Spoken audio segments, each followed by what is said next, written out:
Hey guys, welcome to another exciting episode of Strength and Mechanics, brought to you by our friends at Dynamic Fitness and Strength. We couldn't do it without you. Our team loves you. I love you. It's the best equipment. Now, enjoy the show. Hey guys, today we're going to talk about the science of culture. I know it's a big buzzword right now, but too many people overuse it or use it incorrectly and have no idea how to create a winning culture.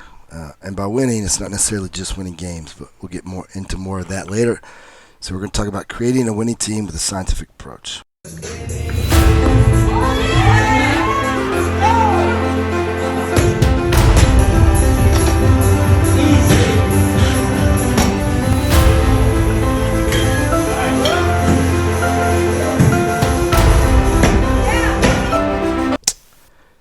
So when you talk about motivational climate, motivation is dependent on the psychological tendencies of the athletes and on aspects of the social environment. So that's where we come in, coaches, the team, their school, their families. So, and in which they develop, train, and compete. So it's very important that coaches understand, and get a hold of those social environments.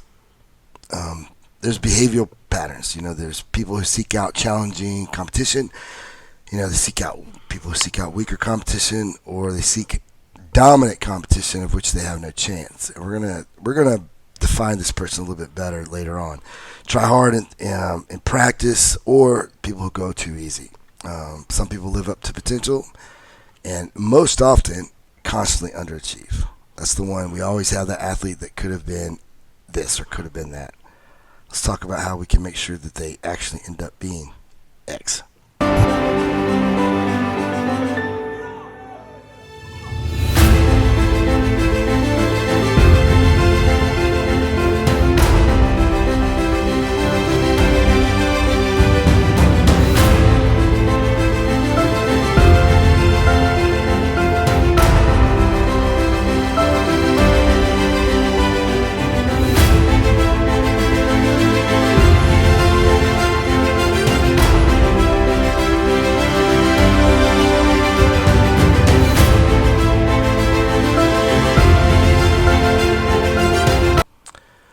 Achievement goals is how we judge our competence. This is how athletes judge their competence, and how they perceive success.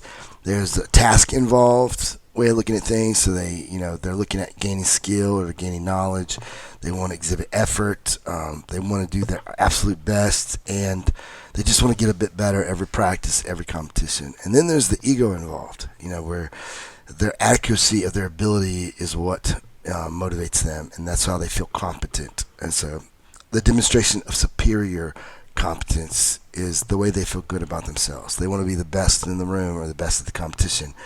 So perceptions of competence and subjective achievement. It's really hard to maintain this long term if that's all you're thinking about.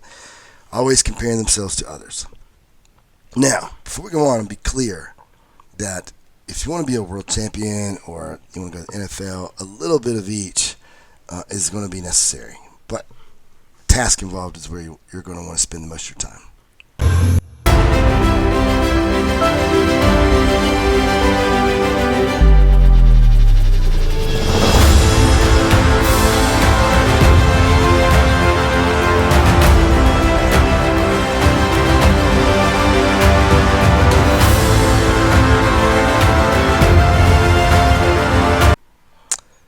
Now we got adaptive versus maladaptive motivational patterns. An adaptive motivational pattern is someone who chooses challenging risks. That's that guy who goes out and has no problem. They rise to the occasion, as one might say. They apply optimal effort. They persist after failure. They're going to get upset just like anybody, but then they're going to figure out what happened, and they're going to learn from their mistakes. They're going to try harder, change strategy, interpret failure as an opportunity to learn. The maladaptive athlete, which is the one I feel like most of us spend the majority of our times. They choose too easy or too hard of a task. They don't want to really go head to head with people. I feel like it's becoming more and more of a trend that they don't want someone in their same weight class, or they don't want someone who's as good as them in the same room, because it puts too much pressure on a daily basis, because that's how they judge their competence, as if they're the best in the room. So they apply minimal effort. They don't persist over time. They avoid, tasks, make excuses, disrupt situations. They underachieve, which leads to poor view of oneself. It leads to anxiety and depression, and that's why it's more important. Not just winning; it's important to that we are developing athletes and future humans to be stable and to have nice, fulfilled lives.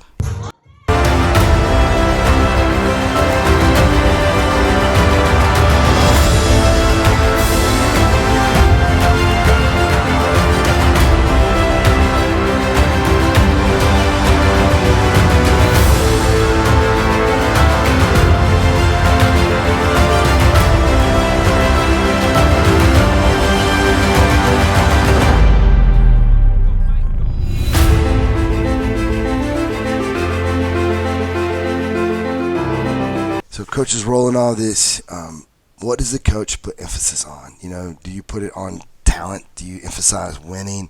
Do you emphasize the strongest person in the room, aka the best athlete in the room, the best basketball player in the room?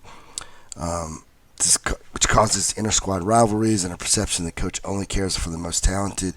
At times, I feel like subconsciously I've done that. And so, but this semester, due to a deep dive into sports psychology, I feel like I've looked at my actions on a daily basis and ongoing throughout life. So, or do you look at personal performance, individual effort, individual improvement, treatment of team, and how someone treats people? We talk about it, but do we actually reward people for doing the right thing? Which leads to perceptions of coaches caring for individuals and wholesome inter-squad relationships. I know my mentor, God rest his soul, Don McCauley, was the best. He did not care if you were the best or the worst in the room. He would spend quality time with each person, and sometimes he would spend more time with the person who was probably the weakest in the room because they had more room for improvement. Things to consider as a coach now. This is important. Coaches, listen up. This image, by the way, credit Dr. Stephanie Stadden. She's my professor for sports psychology, and she is awesome, y'all. Shout out to Lenore Ryan University, their exercise science program. I am not one bit upset with continuing to do my graduate degree through Lenore Ryan. So we need to get to know the athlete at his or her core, which is the bottom, the psychological core. That's the constant. That's deep inside somebody. So if you're only spending time with your athletes in the gym, you will never get to that point. So, which is probably why, I feel like at times it's easier for me to relate to athletes who I've been with more often. But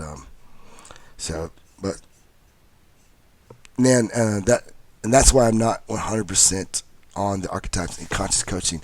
Brett Bartholomew is awesome. His book is good. It's definitely got some good points, but by defining people by how they act in practice, well, you're only looking at this tip top, the role-related behavior. It's the behavior they're demonstrating to you in the gym, and that's dynamic. Means it changes all the time. So you're really gonna have to reevaluate that almost every day. But if you get to know this person on a psychological level and look at their typical responses, which is a little bit more stable, then you can start to understand the person, and then it's easier to adapt the way you coach them. So, things to consider as a coach. Are you developing people who love the game, which is like an intrinsic motivation? They just love playing. They love, for me, weightlifting. Or are you developing athletes with extrinsic motivation, external reward, like, scholarships or salary, which is not good for them long term. The cognitive evaluation theory, how rewards are perceived, determines whether intrinsic motivation increases or decreases, and we'll explain why.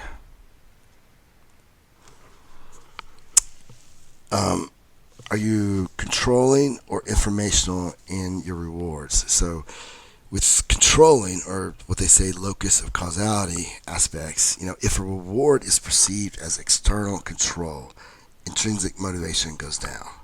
So like a scholarship, a lot of times football players will immediately drop their level of performance as soon as they get a scholarship, because now they've done the thing, they feel the confidence, but now they feel controlled, and they have to do whatever the coach tells them. If a perceived reward contributes to internal locus of causality, meaning they have a sense of control or influence, intrinsic motivation goes up. So a wrestler who rarely gets a full scholarship, if they get one, that gives them validation, and so they are more apt to respond better to the scholarships. So it just depends, Informational aspects, when you're giving like positive feedback regarding competence, intrinsic motivation goes up. So you're saying, oh man, you're getting better, your bar path is improving, your 3-pointer is better, your defense, I love your effort. Intrinsic motivation goes up. If you're saying, things like, will you ever get your bar path better? Can you stop letting the bar go out in front of you off the floor? Or, will you play defense for once? You're lazy. Like, those are perceived as they are incompetent.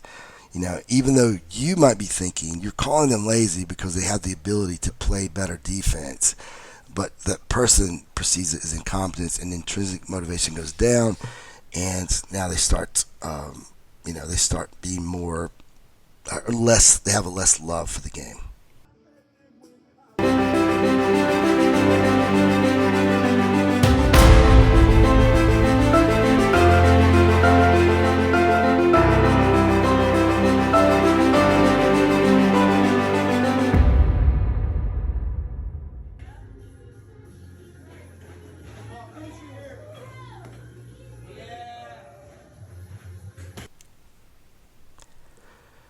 Leadership. This is my favorite. Transformational leadership theory with some emotional intelligence.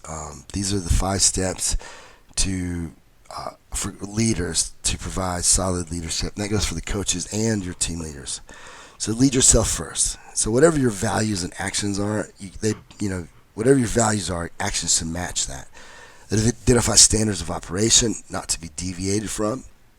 Focus on technical instruction and encouragement, and be aware of your communication. Like, for example, I wear my emotions on my sleeve. So if I see something that's disturbing, my face is going to give me away. So if I see somebody lifting with incorrect technique, they're going to know right away that I'm not pleased with their movement. So I've been very aware of the look on my face, the words that come out of my mouth, my body language. All of those are forms of communication. And then you want to provide a roadmap. You want to engage athletes in discussion about the team culture, identify tangible goals and concrete action steps for that each individual. So now we're talking about, here's what we want for team culture. Here's what we want. These are the goals I want you to improve as, a leader and as an athlete. Here's the steps to get there. We also imagery exercises, envisioning action steps and goals. I know imagery is something I used a lot as an athlete. I feel like maybe there's a struggle more so nowadays, which I'm really curious about why that is. But it's really hard for people just to shut their eyes and see the things that need to happen. But you need to lead your athletes through those practices because they have social media and they have iPhones, so imagination is not something that they're required to have anymore. So lead them through those. Stories, you want to give them stories of teams and athletes that have already experienced defined success. I talk a lot about the Chicago Bulls, Phil Jackson, Michael Jordan, the British cycling team that went from last place to crushing it all over the world. And then publicly reward effort and competitiveness. Don't just publicly reward the best athlete in the room. Reward based on effort, competitiveness, and people who are actually taking steps towards improving individually. Even the best athlete in the room will respect that. Connect. Demonstrate genuine care outside of athletics. Discuss core beliefs and values. Actively listen. That's important. Clear and concise communication. When you meet with your athletes outside of the, whether it's the practice field or weight room for me, it's important that you're asking questions and then zip your mouth and listen. If we're doing all the talking, used to, that was what was expected. It was a different era. The athletes now, they want input. They want more of a democracy. They want to have input towards their own practice, towards their own improvement. So allow them that. Then cultivate it. Reinforce desired behavior. If you see an athlete that is exemplifying a value that you hold important and you want the team to grasp, reinforce that. encourage them publicly. Constructive feedback after desirable and undesirable performance. So, like, whether they do something poorly or do something awesome, give them constructive feedback, and then always end on positives. I would begin, and then I would give positive, then give feedback. It's not negative. It's just, it is very concrete, objective feedback, and then end on a positive. So, empower. Work with each individual to develop skills and confidence they need. Work with the athletes to develop realistic process goals, and then provide leadership opportunities and help them develop those. I mean, these steps of leadership is going to develop in not only the athlete, but the human that's going to go out and be in the workforce, that's going to go out, start their own business, have a family, have kids, communicate with their wives. We have a big job, y'all. It's way more important than just wins and losses. But as coaches, we forget that. And I'm not preaching to you guys. I'm preaching to myself now. Remember, coaches have an opportunity to develop their athletes in ways that will affect them for the rest of their lives. Remember what we're teaching them: work ethic, goal setting, leadership, communication. Communication is such an important part of everything they're going to do, whether it's in their homes with their wife, with their children, at church with their friends, with their business, their attitude, how they go about doing their daily task, and then commitment. Learning to be committed and seeing things through. We will affect each area of our athletes' lives, either positively or negatively. It won't be neutral.